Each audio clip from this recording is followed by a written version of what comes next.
ఏంటో విద్య, నీ మాట కాదని లేక తీసుకోవాల్సి వస్తుంది.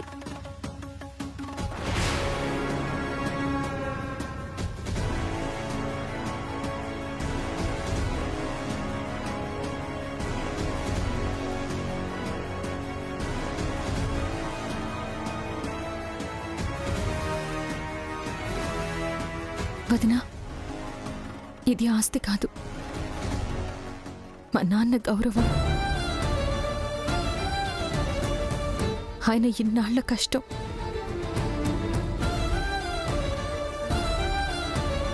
నాన్న, ఆయన గౌరవం ఇక నుంచి నీ చేతుల్లోనే ఉంటుంది.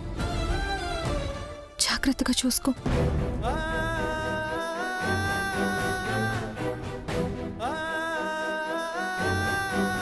నాన్న, నేను ఇలా చేయడం మీకు బాధగా అనిపించుండొచ్చు, కానీ నేనేం చేసినా మన రెండు కుటుంబాల మంచి కోసమే అని అర్థం చేసుకోండి. చాలు. నా మాటకెదురు చెప్పని నా కూతురు మొదటిసారి నా మాట వినలేదు. కొత్తగా ఆ ఇల్లు ఈ ఇల్లు అని విడదీసి మాట్లాడింది.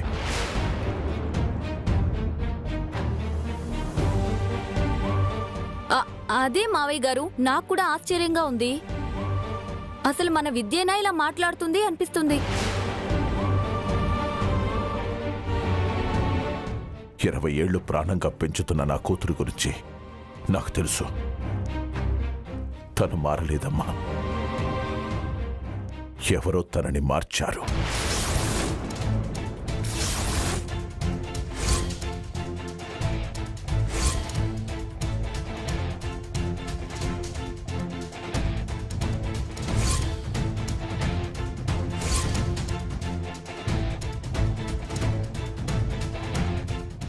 ఎవరు మావయ్య గారు?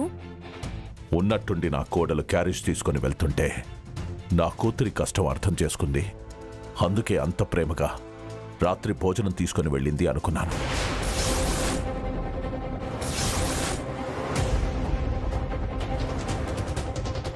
నా కూతురి కష్టాన్ని గుర్తించింది కదా అని చాలా సంతోషపడ్డాను.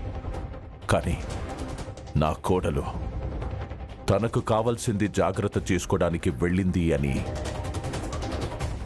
ఇప్పుడు అర్థమైందమ్మా.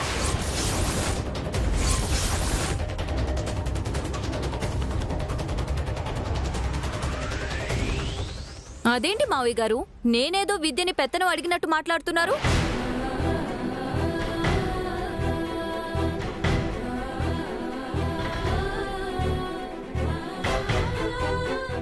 విద్య నా కూతురమ్మా. తనతో పాటు తన ఆలోచనల్ని బుద్ధిని పెంచిన వాణ్ణి. తన గురించి నాకు తెలీదా?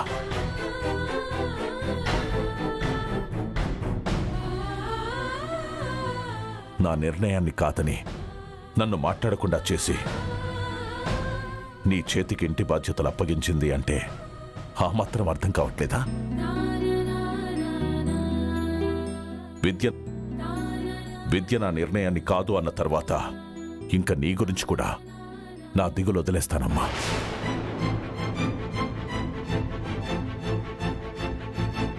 కానీ ఒకటమ్మా, మీ అప్పుల్ని తీర్చి మీ గౌరవాన్ని నిలబెట్టి మీ ఇంట్లోనే మీరుండాలి. ఒక తండ్రిగా అదొకటి నా కోరికమ్మా.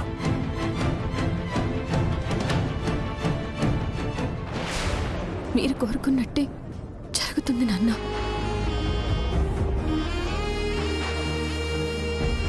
వెళ్ళొస్తాం మావయ్య.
రేయ్ ఆగో.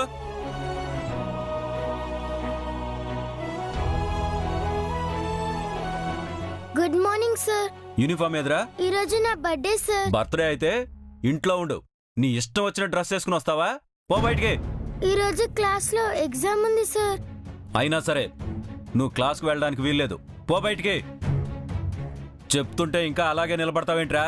పో బయటికి. గణపతి,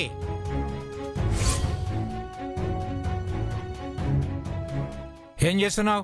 చూడండి సార్, వీడు ఇందాక నుంచి అలా చూస్తూనే ఉన్నాను. రేయ్, నువ్వు క్లాస్లోకి వెళ్ళు. ఆగరా, ఇలారా, తీసుకో. Many many happy returns of the day. God bless you. Thank you sir. వెళ్ళు. నేను వాడిని అరుస్తుంటే మీరు వచ్చి విషయం చెప్పి మరీ లోపలికి పంపిస్తారేంటి సార్? వాడు రేపు స్కూల్కి రావాలి అంటే మీరంటే గౌరవం ఉండాలి, భయం కాదు. మీరుండేది పిల్లలకు పాఠాలు చెప్పడానికి, ఇష్టం వచ్చినట్టు వాళ్ళ మీద కోప్పట్టడానికి కాదు. కోప్పడకపోతే వాళ్ళు మాట వినరు సార్. అదే తప్పు. చిన్నప్పుడు మీ తెలుగు మాస్టర్ పేరు గుర్తుందా? ఎందుకు గుర్తులేదు? విశ్వనాథ మాస్టర్ గారు చాలా మంచి ఆయన. చూసావా, చిన్నప్పటి మీ టీచర్ పేరు నీకు ఇప్పటికీ గుర్తుంది. ఈరోజు ఈ స్కూల్లో ఎంతమంది పిల్లలకు నీ పేరు తెలుసు?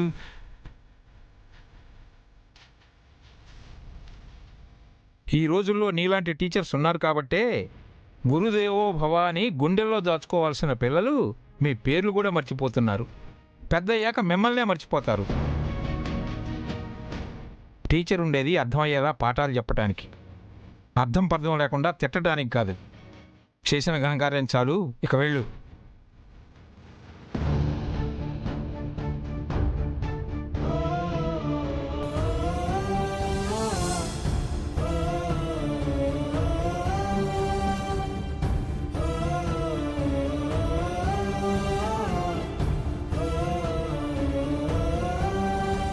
నాకు పాఠాలు చెప్పడం కాదు సార్, టీచర్స్ కన్నా ఆలస్యంగా స్కూల్కి వస్తున్నా ప్యూర్కి ముందు గుణపాఠం చెప్పండి. మీరు అతను సరిగ్గా పట్టించుకోకపోబట్టే అతను ఇష్టమైపోయింది. ఇష్టం వచ్చినప్పుడు వస్తాడు, ఇష్టం వచ్చినప్పుడు పోతాడు. గణపతి డ్యూటీ గణపతి కరెక్ట్గానే చేస్తున్నాడు. ముందు ఒకరి మీద కంప్లైంట్ చేయటం మానేసి పిల్లలకు శ్రద్ధగా పాఠాలు చెప్పు. వెళ్ళు.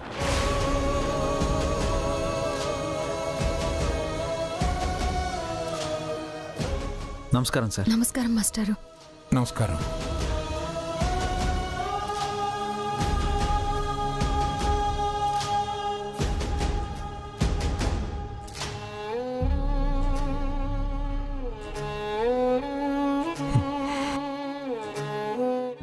నిజం నీ భార్యకి తెలిసిపోయిందన్నమాట.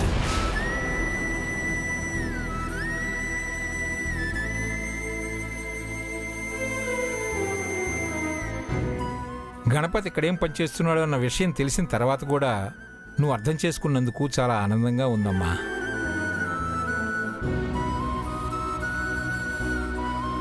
అవును, ఏంటి గణపతి, అమ్మాయిని స్కూల్కి తీసుకొచ్చావు?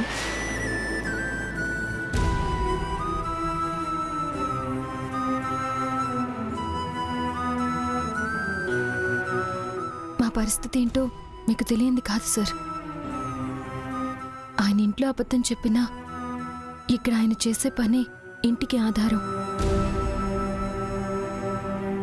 ఆయనతో పాటు నాకు ఏదైనా పని ఇస్తారేమో అని వచ్చాను సార్.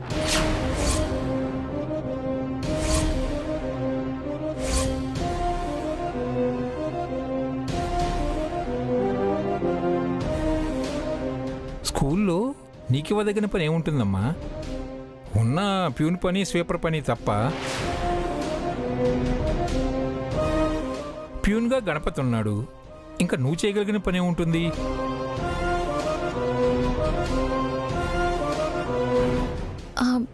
స్వీపర్ పని ఉందన్నారు కదా సార్, ఆ పని చేస్తాను.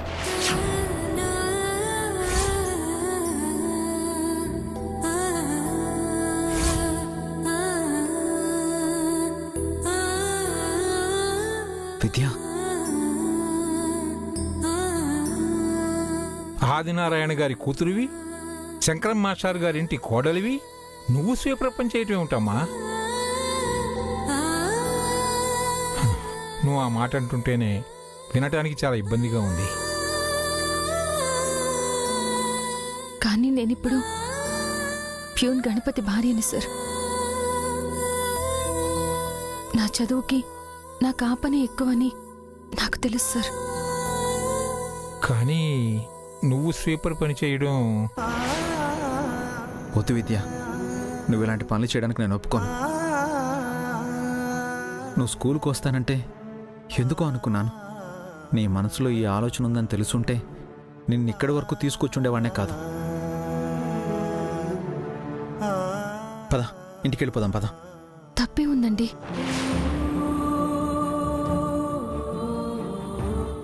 బడి గుడి లాంటిది అంటారు.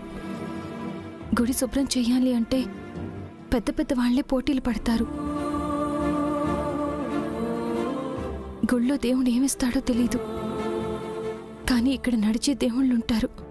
అక్షరాలు వేలు పట్టి నడిపించి బ్రతకడానికి దారి చూపించి జీవితానికి బంగారు బాటలు వేసి గురువులు తిరిగే చోటు ఆ గుడి కన్నా గొప్పదే సార్.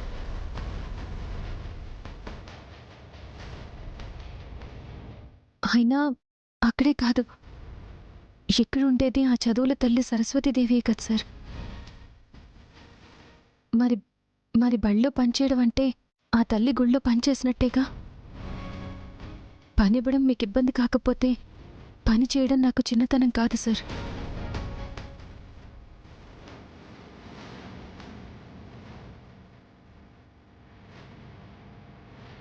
ప్రతి టీచర్స్ డేకి నువ్వు పిల్లలకి పుస్తకాలు పంచిపెడతావు, సరస్వతీదేవికి పూజ చేస్తుంటావు.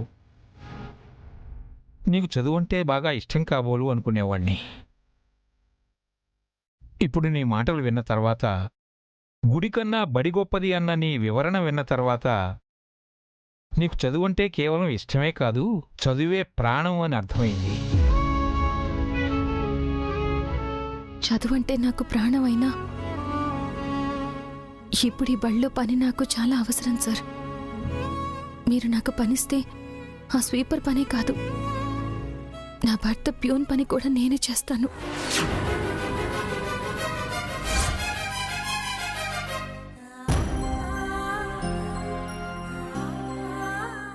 గణపతి పని కూడా నువ్వు చేస్తావా?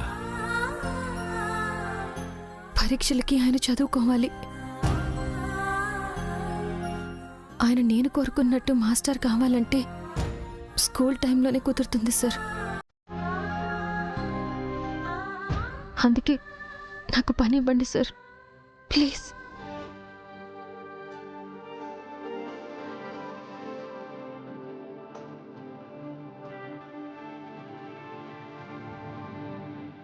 చాలా అదృష్టవంతుడు గణపతి. ప్యూన్ గణపతిని మాస్టారు గణపతిని చేయాలనే నీ తాపత్రయం,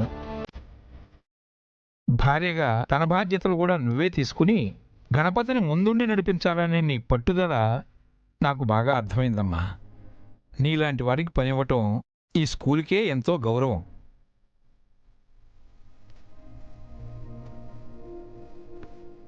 సార్, వద్దు సార్. నా కోసం నా భార్య కష్టపడాల్సిన పని లేదు. తప్పులేదు గణపతి. భార్య అంటే కార్యేషు దాసి, కరణేషు మంత్రి, భోజ్యేషు మాత, శయనేషు రంభ అని పెద్దలు ఊరికే చెప్పలేదు. భార్య అంటే భరించేది మాత్రమే కాదు, బాధ్యతలు భుజాన వేసుకుని భర్తని లక్ష్యం వైపు నడిపించే మన తలరాత కూడా.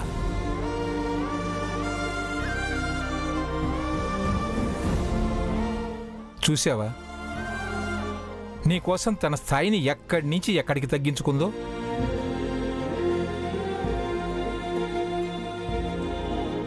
తన కోసమైనా నువ్వు బీఈడీ పరీక్ష పాస్ అవ్వాలి, ఇదే స్కూల్లో గణపతి మాస్టారు అనిపించుకోవాలి.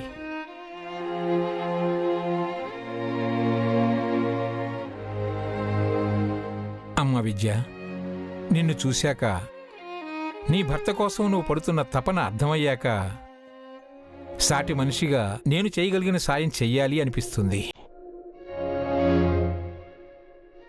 గణపతి, నిన్ను పరీక్షలకి నేను ప్రిపేర్ చేస్తాను.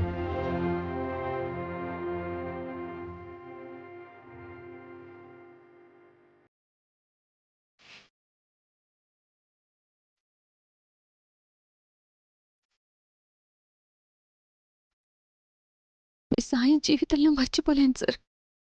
ఇది సాయం కాదమ్మా, నా బాధ్యత.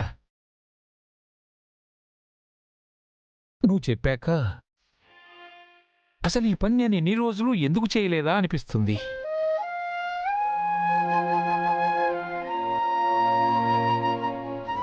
ఎంతోమందికి చదువు చెప్పి ప్రయోజకుల్ని చేసిన శంకరం మాస్టర్ గారి అబ్బాయిని ప్రయోజకుణ్ణి చేయటానికి ఇప్పుడైనా నా వంతు కృషి నేను చేస్తాను.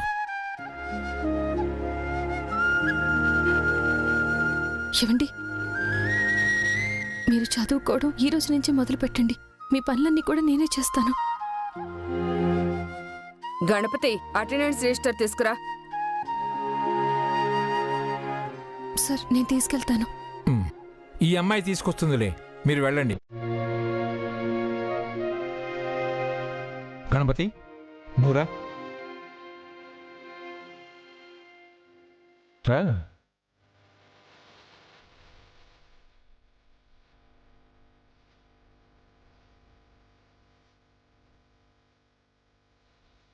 గణపతి, చాక్ పీస్లు అయిపోయాయి, తొందరగా తీసుకురా. తెస్తున్నాను టీచర్.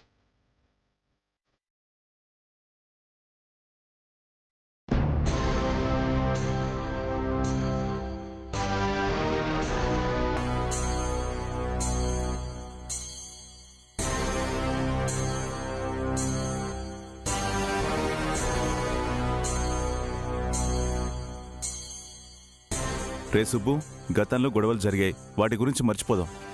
ఎలా మర్చిపోతాను నాన్న? మర్చిపోవాలరా. మనమేమైనా పరాయి వాళ్ళమా? వాడు నీకు తమ్ముడు కాదా, నాకు కొడుకు కాదా? మన గురించి వాళ్ళ అమ్మా నాన్న చెప్పింది వింటూ పెరిగాడు కాబట్టి కోపం ఉంటుంది, అది సహజంరా. మన గురించి తెలియనప్పుడు మన మంచితనం వాడికేం తెలుస్తుంది?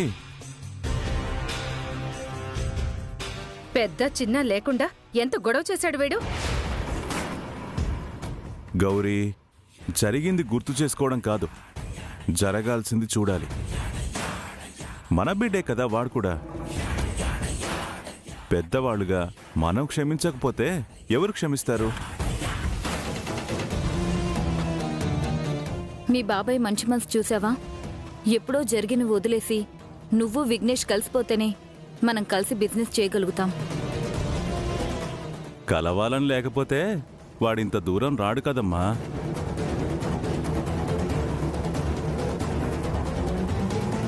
సుబ్బు, నీ మీద మాకెప్పుడు కోపం లేదురా. నాకు వీడెంతో నువ్వు అంతే.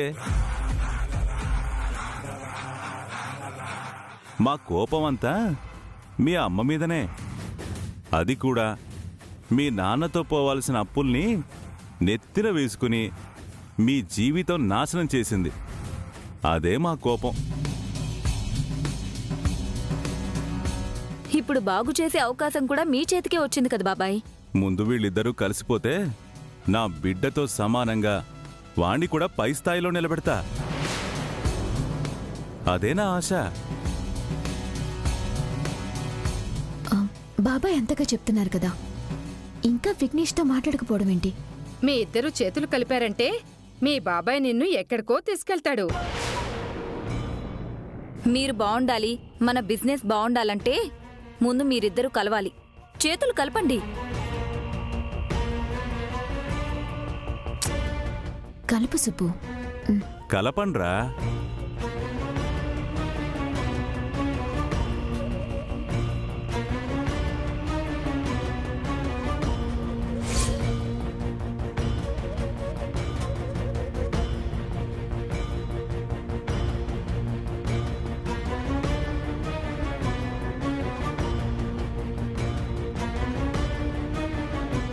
ఇక చూడు, మీ అన్న నిన్ను అందుకోలేనంత ఎత్తులో నిలబెడతాడు.